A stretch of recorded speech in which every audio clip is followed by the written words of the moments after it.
ಮಾಡೋದು ಒಂದು ಗೊತ್ತಾಗ್ತಿಲ್ವಲ್ಲ. ಎಲ್ಲ ಕಡೆ ಕ್ಯಾಮ್ರಾಗಳು ಹಾಕಿದ್ದಾರೆ. ನಾನು ಇವಾಗ ಎಲ್ಲಿ ಏನು ಮಾಡಿದ್ರು ಎಲ್ಲ ಅವ್ರಿಗೆ ಗೊತ್ತಾಗುತ್ತೆ. ಅವರು ಯಾವ ಉದ್ದೇಶದಿಂದ ಇದೆಲ್ಲ ಮಾಡಿದಾರೋ ಒಂದು ಗೊತ್ತಾಗ್ತಿಲ್ಲ. ಇವಾಗ ಅವ್ರ ಹತ್ರ ಕೇಳಿದ್ರೆ ಅವ್ರು ಏನು ಅನ್ಕೋತಾರೋ ಅದು ಗೊತ್ತಿಲ್ಲ. ಎಲ್ಲದಕ್ಕಿಂತ ಹೆಚ್ಚಾಗಿ ಅಜ್ಜಿ ರೂಮಲ್ಲಿ ಕ್ಯಾಮ್ರಾ ಯಾಕಿಟ್ಟಿದ್ದಾರೆ ಅದು ಗೊತ್ತಿಲ್ವಲ್ಲ.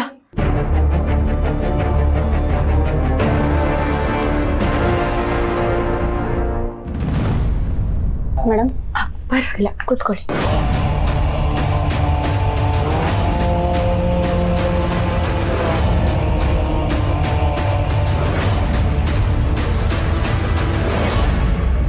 ಅಜ್ಜಿ, ಇಲ್ಲಿ ಎಲ್ಲ ಕಡೆ ಕ್ಯಾಮ್ರಾ ಇದೆ. ಇಲ್ಲಿ ನಾನು ಏನು ಮಾತಾಡಿದ್ರು ಯಾರಾದರೂ ಕೇಳಿಸ್ಕೊಳ್ತಾ ಇದ್ದಾರೇನೋ ಅನ್ಸುತ್ತೆ.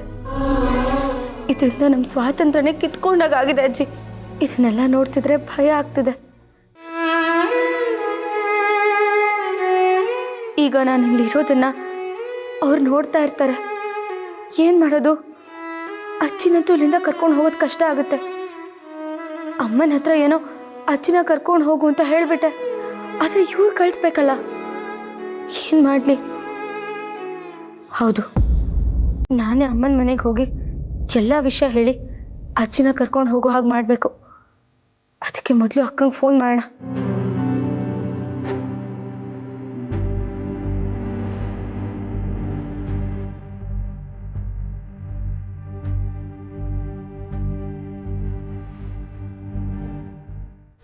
ಸರಿ, ಮೊದಲು ಇಲ್ಲಿಂದ ಅಮ್ಮನ ಮನೆಗೆ ಹೊರಟ್ಬಿಟ್ಟು ಆಮೇಲೆ ಅಜ್ಜಿನ ಕರ್ಸ್ಕೊಳ್ಳೋ ಪ್ರಯತ್ನ ಮಾಡ್ತೀನಿ.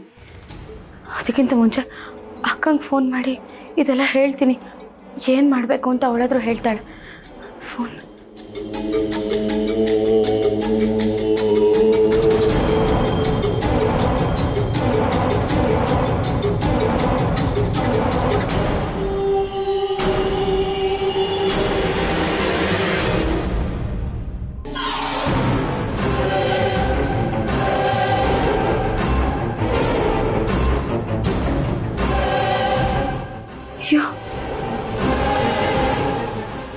ಮೊದಲು ಅಮ್ಮನ ಮನೆಗೆ ಹೋಗ್ಬಿಡ್ತೀನಿ, ಆಮೇಲೆ ಅವಳಿಗೆ ಫೋನ್ ಮಾಡ್ತೀನಿ. ಅದೇ ಸರಿ.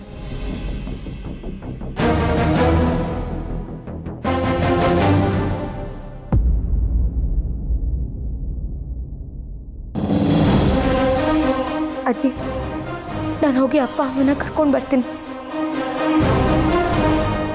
ನರ್ಸ್, ಅಜ್ಜಿನ ಹುಷಾರಾಗಿ ನೋಡ್ಕೊಳ್ಳಿ. ಸರಿ ಮೇಡಮ್.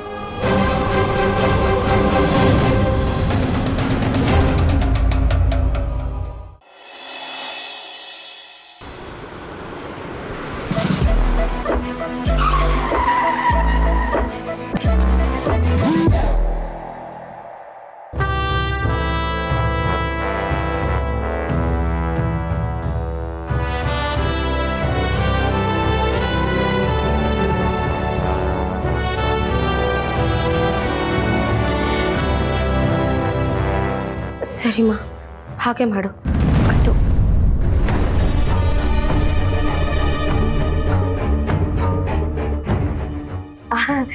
ಇಲ್ಲಮ್ಮ, ಅಜ್ಜಿ ಹುಷಾರಾಗಿದ್ದಾರೆ. ನೀನು ಅದ್ರ ಬಗ್ಗೆ ತಲೆ ಕೆಡ್ಸ್ಕೊಬೇಡ. ಇವ್ರ ಆಫೀಸಿಗೆ ಹೊರಡಬೇಕು. ನಾನು ನಿಂಗೆ ಆಮೇಲೆ ಫೋನ್ ಮಾಡ್ತೀನಿ. ಅತ್ತೇನಾ? ಹ್ಞೂ ರೀ, ಅಜ್ಜಿ ಬಗ್ಗೆ ಕೇಳಕ್ಕೆ ಫೋನ್ ಮಾಡಿದ್ರು. ಇನ್ನೂ ಹಾಗೆ ಇದ್ದಾರೆ, ಬಟ್ ಪರವಾಗಿಲ್ಲ ಅಂತ ಹೇಳಿದೆ. ಮತ್ತೆ ಅಷ್ಟು ಬೇಗ ಫೋನ್ ಇಟ್ಬಿಟ್ರಿ? ಅದು ನಾನು ಬಂದ ತಕ್ಷಣ ಇನ್ನೂ ಆರಾಮಾಗಿ ಮಾತಾಡ್ಬೋದಿತ್ತು ತಾನೇ. ಏನೋ ಅಮ್ಮ ಮಗಳು ಇಬ್ರು ಏನು ಸೀಕ್ರೆಟ್ ಮಾತಾಡ್ಕೋತಾ ಇದ್ದೀರಾ?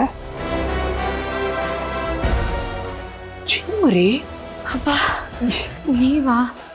ಇಲ್ಲಿ ನಮ್ಮನ್ನು ಬಿಟ್ಟು ಇನ್ಯಾರಿದ್ದಾರೆ?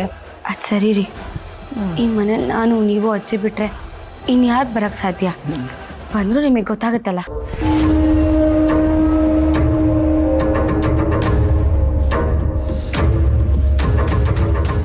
ಎಲ್ಲೋ ಏನೋ ಮಿಸ್ ಹೊಡಿತಾ ಇದೆ ಜಯಂತ.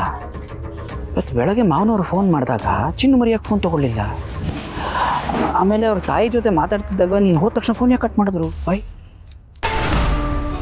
ಕೇಳಿದ್ದಕ್ಕೆ ಅಜ್ಜಿ ಆರೋಗ್ಯ ವಿಚಾರಿಸಕ್ಕೆ ಮಾಡಿದ್ರು ಅಂತ ಹೇಳಿದ್ರು. ಆದರೂ ಅವ್ರು ಮಾತಾಡಿದ ರೀತಿ ಯಾಕೋ ಅನುಮಾನಾಸ್ಪದವಾಗಿದೆಯಲ್ಲ.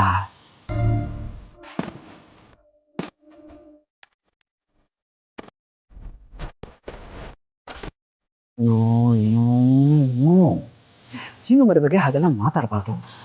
ಅಲ್ಲ, ಅವನ್ನ ನಂಬಿದ್ರೆ ನಾನು ಯಾರು ನಂಬಕ್ಕಾಗತ್ತೆ?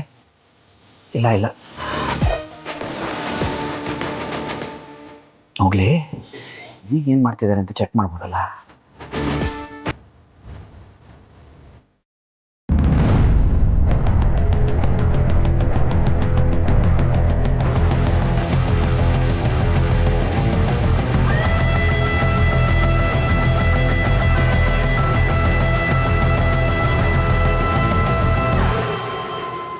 ಚಿನ್ನು ಮರಿ ಎಲ್ಲ ಆಚೆ ಹೋಗ್ತಿರೋ ಹಾಗಿದೆಯಲ್ಲ, ಎಲ್ಲಿ ಹೋಗ್ತಿರ್ಬೋದು?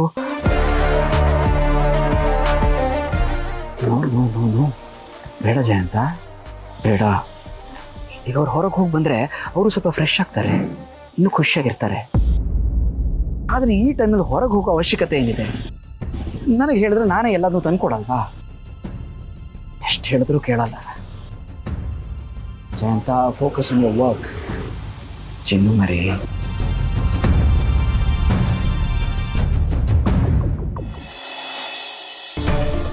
ಪ್ಲೀಸ್ ಸಮಾಧಾನ ಮಾಡ್ಕೊ, ಅಳ್ಬೇಡ, ಕೂತ್ಕೋ ಪ್ಲೀಸ್. ಹೇಗ್ ಸಮಾಧಾನ ಮಾಡ್ಕೊಳ್ಳಿ ಹರಿ? ಅದೇನು 1,2,000 ರೂಪಾಯಿ ಬೆಲೆ ಬಾಳ ಆರ್ಟಿಫಿಷಿಯಲ್ ಅನ್ಕೊಂಡಿದ್ಯಾ? 12 ಲಕ್ಷ ರೂಪಾಯಿ. ಯಪ್ಪ, 12 ಲಕ್ಷನಾ? ಕಳ್ಳನ ಮಗ ಅವನು ನನಗಷ್ಟು ದುಡ್ಡು ಕೊಡಲೇ ಇಲ್ವಲ್ಲ. ಛೇ, ಯಾಮಾರ್ಬಿಟ್ಟೆ ನಾನು. ದರಿದ್ರದವನು ಸರಿಯಾಗಿ ಯಾಮಾರಿಸಿದ್ದಾನೆ. ಮನೆಗೆ ಬಂದಾಗಿಂದ ಒಂದಲ್ಲ ಒಂದು ಗೋಳು, ನೆಮ್ಮದಿನ ಕಳ್ಕೊಂಡೆ, ಈಗ ಒಡವೆನೂ ಕಳ್ಕೊಂಡೆ. ನಾನು ಎಷ್ಟು ಇಷ್ಟಪಟ್ಟು ಮಾಡಿಸ್ಕೊಂಡಿದ್ದೆ ಗೊತ್ತಾ? ಎಷ್ಟು ಕಾಸ್ಟ್ಲಿ ಅದು. ನಾನೊಂದು 2 ಸಲ ಹಾಕೊಂಡಿದ್ದೀನಿ ಅಷ್ಟೇ. ನನಗೆ ಗೊತ್ತು ಈ ಕೆಲಸನ ಬೇಕು ಅಂತಾನೆ ಯಾರೋ ಮಾಡಿದ್ದಾರೆ. ಅವ್ರನ್ನ ಮಾತ್ರ ಸುಮ್ಮನೆ ಬಿಡಲ್ಲ, ಗ್ರಾಚಾರ ಬೆಳೆಸ್ತೀನಿ. ಪ್ಲೀಸ್ ಸಮಾಧಾನ ಮಾಡ್ಕೊ. ನೋಡು, ಗಲಾಟೆ ಎಲ್ಲ ಬೇಡ, ನಾನೆಲ್ಲ ನೋಡ್ಕೋತೀನಿ. ನಾನು ಕರೆಕ್ಟಾಗೆಲ್ಲ ವಿಚಾರಿಸಿ ನಾನೇ ಎಲ್ಲ ಸರಿ ಮಾಡ್ತೀನಿ, ಓಕೆನಾ? ನನಗೊಂದು ಸ್ವಲ್ಪ ಟೈಮ್ ಕೊಡು ಪ್ಲೀಸ್ ಬೇಬಿ, ಪ್ಲೀಸ್ ಸಮಾಧಾನ ಮಾಡ್ಕೊ, ಅಳ್ಬೇಡ. ಅಯ್ಯೋ, ಎಂಥ ಕೆಲಸ ಆಗೋಯ್ತು. ಸಿಂಚನಂಗೆ ಇಷ್ಟು ಬೇಗ ಇದೆಲ್ಲ ಗೊತ್ತಾಗೋಗುತ್ತೆ ಅಂತ ನಾನು ಅನ್ಕೊಂಡಿರ್ಲಿಲ್ವಲ್ಲಪ್ಪ. ಹೇಗೋ ಹೀಗೆ ಮಾಡಿ ದುಡ್ಡು ಬಂದರೆ ಈ ಒಡವೆನೆಲ್ಲ ಬಿಡಿಸಿಟ್ಬಿಡೋಣ ಅಂತ ಅಂದ್ಕೊಂಡಿದ್ದೆ. ಈಗ ನೋಡಿದ್ರೆ ಹೀಗಾಗೋಯ್ತಲ್ಲಪ್ಪ. ಓ ದೇವ್ರೆ, ಏನು ಮಾಡೋದು ಈಗ? ನೀನೇ ಕಾಪಾಡ್ಬೇಕು ನನ್ನ. ಇವಳು ಮನೇಲಿ ರಾಧ ಅಂತ ಶುರು ಮಾಡಿಬಿಟ್ರೆ ಏನು ಹೇಳೋದು ಎಲ್ರಿಗೂ? ಅಲ್ಲ, ಇವಳು ಇಷ್ಟಕ್ಕೆ ಇಷ್ಟೊಂದು ಕೋಪ ಮಾಡ್ಕೋತಿದ್ದಾಳೆ. ಇನ್ನು ಈ ಕೆಲಸ ಮಾಡಿರೋದು ನಾನೇ ಅಂತ ಏನಾದರೂ ಗೊತ್ತಾಗ್ಬಿಟ್ರೆ ಏನಪ್ಪ ನನ್ನ ಗತಿ? ಅಯ್ಯಯ್ಯೋ, ನನ್ನನ್ನು ಬಿಟ್ಟು ಹೋಗ್ಬಿಟ್ರೆ ಇವಳು. ಹೋ ದೇವ್ರೆ, ಅಷ್ಟೇ, ಅದು ಹೋಗತಿ ನಂದು. ದೇವ್ರೆ, ನೀನೇ ಕಾಪಾಡಬೇಕು. ಇಲ್ಲ, ಇದಕ್ಕೆ ಏನಾದರೂ ಒಂದು ಗತಿ ಕಾಣಿಸ್ಬೇಕು, ಏನಾದರೂ ಒಂದು ಮಾಡಲೇಬೇಕು. ಹಾಂ, ಯೋಚನೆ ಮಾಡು ಹರೀಶ, ಯೋಚನೆ ಮಾಡು.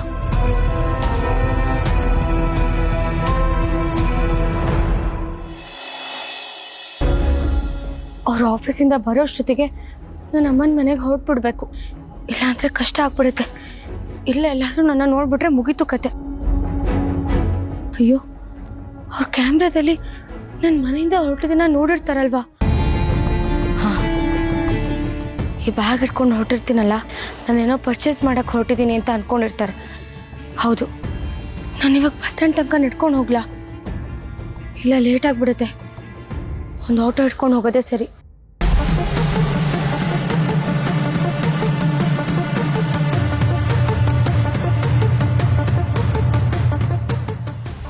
ಸರ್, ಆಟೋ ಬಸ್ ಸ್ಟ್ಯಾಂಡ್ ತನಕ ಬರ್ತೀರಾ? ಬರ್ತೀನಿ ಮೇಡಮ್. ಎಷ್ಟಾಗುತ್ತೆ? 150 ರೂಪಾಯಿ ಆಗುತ್ತೆ. ಅಯ್ಯೋ, ನನ್ನ ಹತ್ರ ಬರೀ 100 ರೂಪಾಯಿ ಅಷ್ಟೇ ಇದೆಯಲ್ಲ. ಪರವಾಗಿಲ್ಲ ಅಣ್ಣ, ನೀವು ಹೋಗಿ. ಅದನ್ನ ಕೇಳಕ್ಕೆ ಇಷ್ಟೊಂದು ಅಡ್ಡ ಹಾಕಿದ್ರಾ?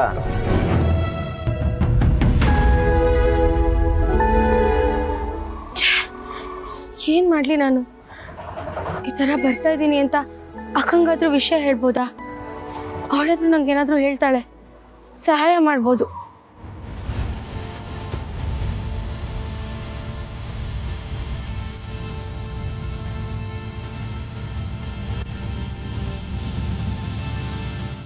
ಛೇ,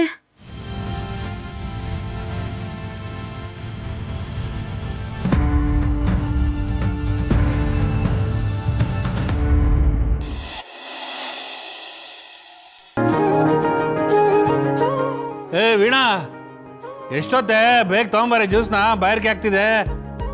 ವೀಣಾ, ಯೋ ಯೋ ಯೋ ಯೋ ಯಾಕ್ರಿ ಹಾಗೆ ಬಿಡ್ಕೋತೀರಾ? ತಗೊಳ್ಳಿ. ಎಷ್ಟೊತ್ತೆ? ಮತ್ತೆ ಅಲ್ಲಿಡಮ್ಮ.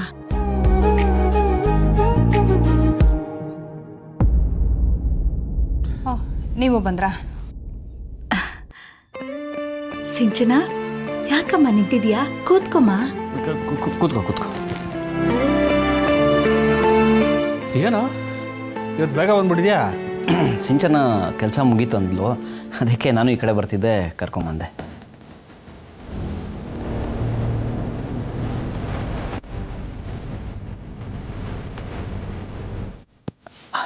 Thank you.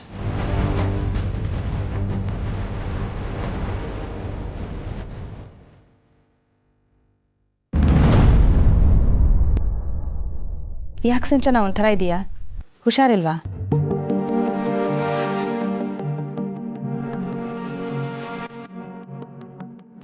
ನನಗೆ ಯಾಕೋ ಒಬ್ಬೇನ ನಿಮ್ಮ ಅಣ್ಣ ಅದಕ್ಕೆ ಎಕ್ಸ್ಚೇಂಜ್ ಮಾಡಿತ್ತು ಅನ್ಸುತ್ತೆ. ಬಿಡ್ಲ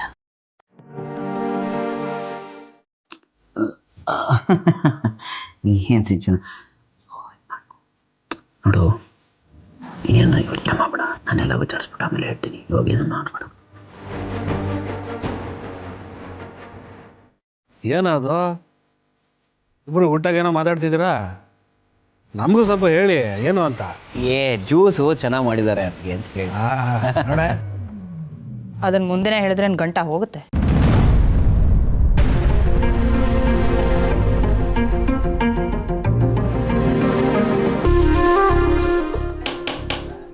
ಇಲ್ಲಿ ಹರೀಶ್ ಅಂದ್ರೆ ಯಾರ್ರಿ?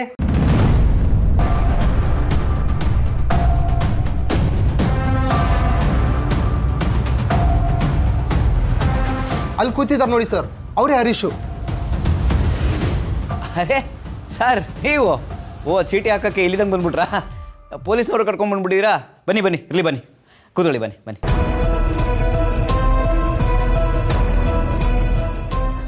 ಅಲ್ಲ ರೀ, ಚೀಟಿ ಆ್ಯಂಡ್ ಫೈನಾನ್ಸ್ ಕಂಪ್ನಿ ನಿಮ್ಮದೇ ಅಲ್ವಾ? ಹೌದು ಸರ್. ಒಂದು ಕಂಪ್ನಿ ಶುರು ಮಾಡಬೇಕಂದ್ರೆ ರೂಲ್ಸ್ ಆ್ಯಂಡ್ ರೆಗ್ಯುಲೇಷನ್ ತಿಳ್ಕೊಂಡು ಫಾಲೋ ಮಾಡೋದಲ್ವಾ?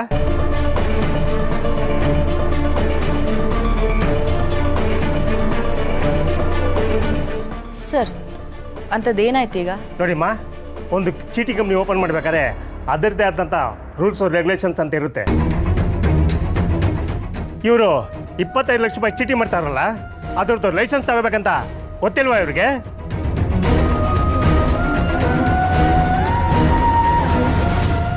ಸರ್, ನೀವೇನು ಹೇಳ್ತಾ ಇದ್ದೀರ ಅಂತ ನನಗೆ ಅರ್ಥ ಆಗ್ತಿಲ್ಲ. ಅದನ್ನು ಗೊತ್ತು ಮಾಡೋದಕ್ಕೆ ರೀ ನಾವು ಬಂದಿರೋದು. ಅಷ್ಟೆಲ್ಲ ವ್ಯವಹಾರ ಮಾಡಬೇಕಾದ್ರೆ ಸರ್ಕಾರದಿಂದ ಅನುಮತಿ ತಗೋಬೇಕಂತ ಗೊತ್ತಿಲ್ವಾ ನಿಮಗೆ? ನೀವು ಮಾಡೋ ಬಿಸ್ನೆಸ್ಗೆ ಇಂತಿಷ್ಟು ಅಂತ ಡೆಪಾಸಿಟ್ ಮಾಡಬೇಕು, ಅದು ಗೊತ್ತಿದೆಯೇನ್ರಿ? ನಿಮ್ಮ ಮೇಲೆ ಕೇಸ್ ಆಗಿದೆ ಈ ರೀತಿ ಮಾಡ್ತಾ ಇರೋದಕ್ಕೆ.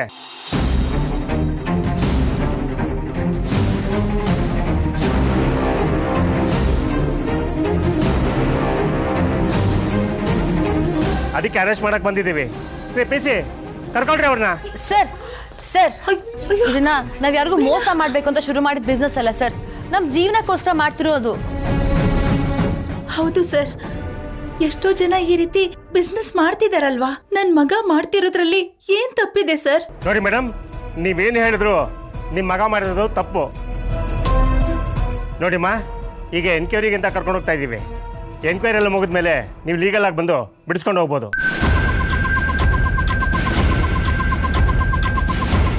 ಸರ್, ಹಾಗೆಲ್ಲ ಏನು ಮಾಡಬೇಡಿ ಸರ್. ಅದೇನು ಎನ್ಕ್ವೈರಿ ಮಾಡಬೇಕೋ ಇಲ್ಲೇ ಮಾಡಿ ಸರ್. ನೀವು ಇವನ್ನ ಕರ್ಕೊಂಡು ಹೋದ್ರೆ ನಮ್ಮ ಮರ್ಯಾದೆ ಏನಾಗಬೇಕು ಹೇಳಿ? ಮರ್ಯಾದೆ ಇರೋರು ರೂಲ್ಸ್ ಪ್ರಕಾರನೇ ಮಾಡಬೇಕಲ್ವೇನಮ್ಮ? ಅಲ್ಲ ಸರ್, ನೀವು ಈ ರೀತಿ ಅರೆಸ್ಟ್ ಮಾಡ್ತೀರಿ ಅಂದರೆ ಏನಾದರೂ ನೋಟಿಸ್ ಕೊಡಬೇಕು ತಾನೆ?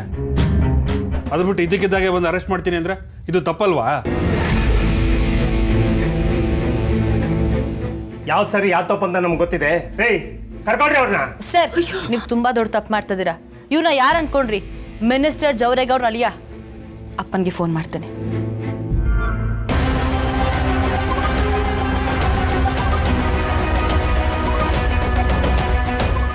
ಯಾರಿಗೆ ಬೇಕಾದ್ರೂ ಹೇಳ್ಕೊಡ್ರಿ, ನಮ್ಮ ಕರ್ತವ್ಯ ನಾವು ಮಾಡ್ತಾ ಇದ್ದೀವಿ. ರೇ ಪಿಸಿ, ಏನು ನೀವು ನೋಡ್ತಾ ಇದ್ದೀರಾ? ಕರ್ಕೊಡ್ರಿ ಅವ್ರನ್ನ. ಸರ್ ನನ್ನ ಮಾತು ಕೇಳಿ. ಹರಿ ಸರ್ ಸಿಂಚನ ಬರ್ತೀನಿ ಯೋಚನೆ ಮಾಡಬೇಡ.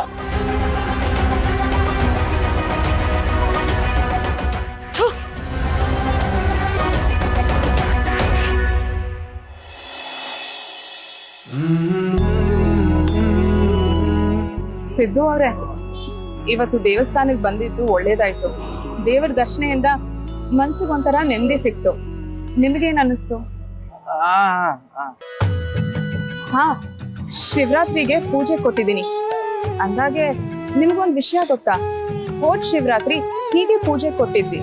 ದೇವಸ್ಥಾನದಲ್ಲಿ ಎಲ್ಲರೂ ಕೂತ್ಕೊಂಡು ಭಜನೆ ಮಾಡ್ತಿರುವಾಗ ಯಾರೋ ಬಂದು ನನ್ ಜಡೆಗೆ ಹೂ ಮುಡ್ಸ್ಬಿಟ್ಟು ಹೊಟ್ಟೋದ್ರು.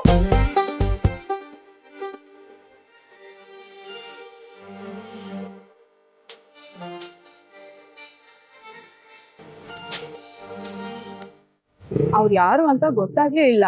ತಿರುಗಿ ನೋಡಿದ್ರೆ ಯಾರು ಇರ್ಲಿಲ್ಲ. ಅಂದಾಗೆ ಅವತ್ತಿನ ದಿನ ನೀವೆಲ್ಲಿದ್ರಿ? ನಾನು ದೇವಸ್ಥಾನದಲ್ಲೇ ಇದ್ದೆ ಮೇಡಮ್ ಅವರೇ. ಹೌದಾ? ನೀವ್ ದೇವಸ್ಥಾನದಲ್ಲೇ ಇದ್ರಿ ಅಂದ್ಮೇಲೆ ಯಾರ್ ನನ್ ಜಡೆಗೆ ಹೂ ಮುಡ್ಸಿದ್ರು ಅನ್ನೋದೇ ಯಕ್ಷ ಪ್ರಶ್ನೆ.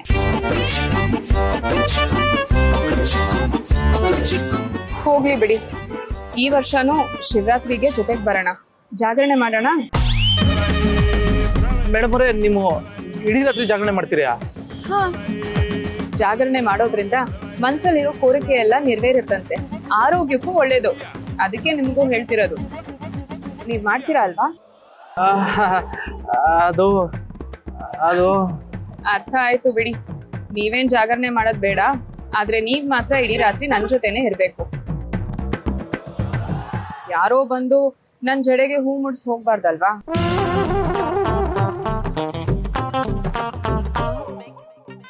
ಏನು ಕಾರಣ ಹೇಳೋ ಹಾಗಿಲ್ಲ, ನೀವ್ ನನ್ ಜೊತೆನೆ ಇರ್ಬೇಕು ಅಷ್ಟೇ. ಆಕ್ಸಿಡೆಂಟ್ ಸತ್ಯ ಗೊತ್ತಾದ್ರೆ ಈ ನಿಮ್ ಕಾಳಜಿನ ನಾನು ಕಳ್ಕೊತೀನಿ ಮೇಡಮ್ ಅವರೇ. ಅದೇ ನಂಗೆ ಭಯ ಆಗ್ತಿರೋದು. ಸಿದ್ದು ಅವ್ರೆ, ಏನ್ ಯೋಚನೆ ಮಾಡ್ತಿದ್ದೀರಾ? ನೀವ್ ನನ್ ಜೊತೆ ಬರ್ತೀರಾ ತಾನೆ? ಬರ್ತೀನಿ ಮೇಡಮ್ ಅವರೇ. ಇಲ್ಲಿವರೆಗೂ ಬಂದಿದೀವಿ, ಹಾಗೆ ಖುಷಿನ ನೋಡ್ಕೊಂಡ್ ಮಾತಾಡ್ಸ್ಕೊಂಡ್ ಹೋಗೋಣವಾ? ನಿಮ್ಗ್ ಮನ್ಸಿದ್ರೆ ಮಾತ್ರ. ಅಯ್ಯೋ, ಇದನ್ನೆಲ್ಲ ಕೇಳ್ಬೇಕು ಮೇಡಮ್ ಅವರೇ. ಬನ್ನಿ ಹೋಗೋಣ.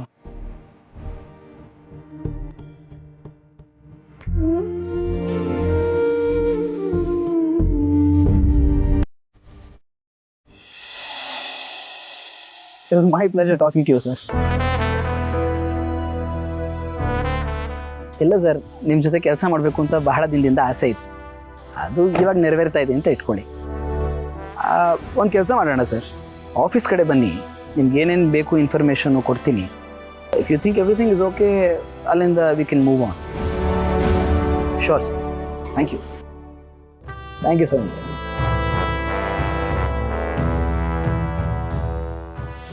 ಜಯಂತ, ಎಂಥ ಕೆಲಸ ಮಾಡಿದೆ? ಕೆಲಸ ಅಂತ ಚಿನ್ನು ಮರಿ ಬಗ್ಗೆನೆ. ಚಿನ್ನು ಮರಿ ಏನು ಮಾಡ್ತಿದ್ದಾರೆ? ಶಾಪಿಂಗ್ ಇಂದ ಬಂದ್ರಾ ನೀವಮ್ಮ?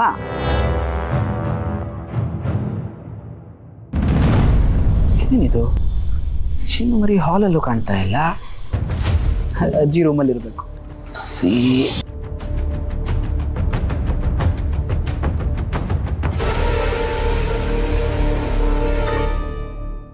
ಅಡುಗೆ ಮನೆಯಲ್ಲೂ ಇಲ್ಲ.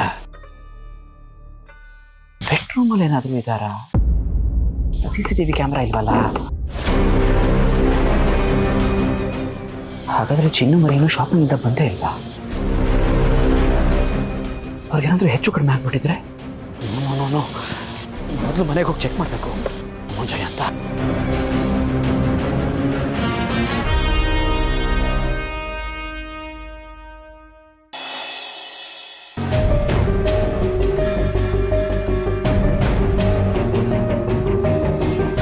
ಅತ್ತೆ, ಸಮಾಧಾನ ಮಾಡ್ಕೊಳ್ಳಿ ಅತ್ತೆ, ಎಲ್ಲ ಸರಿ ಹೋಗುತ್ತೆ.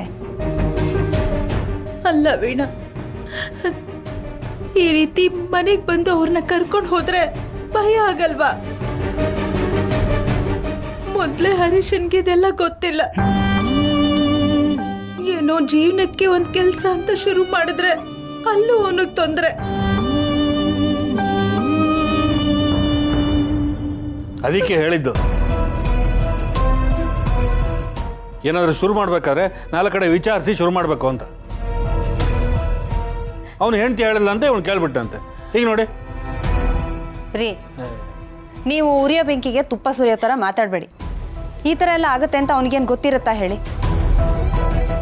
ಸುಮ್ಮನೆ ಇಲ್ಲಿ ನಿಂತ್ಕೊಂಡು ಬಾಯಿ ಬಂದದ್ದು ಮಾತಾಡೋ ಬದಲು ಸ್ಟೇಷನ್ಗೆ ಹೋಗಿ ಅವ್ನು ವಿಚಾರಣೆ ಮುಗಿದಿದ್ರೆ ಮನೆಗೆ ವಾಪಸ್ ಕರ್ಕೊಂಬನ್ನಿ.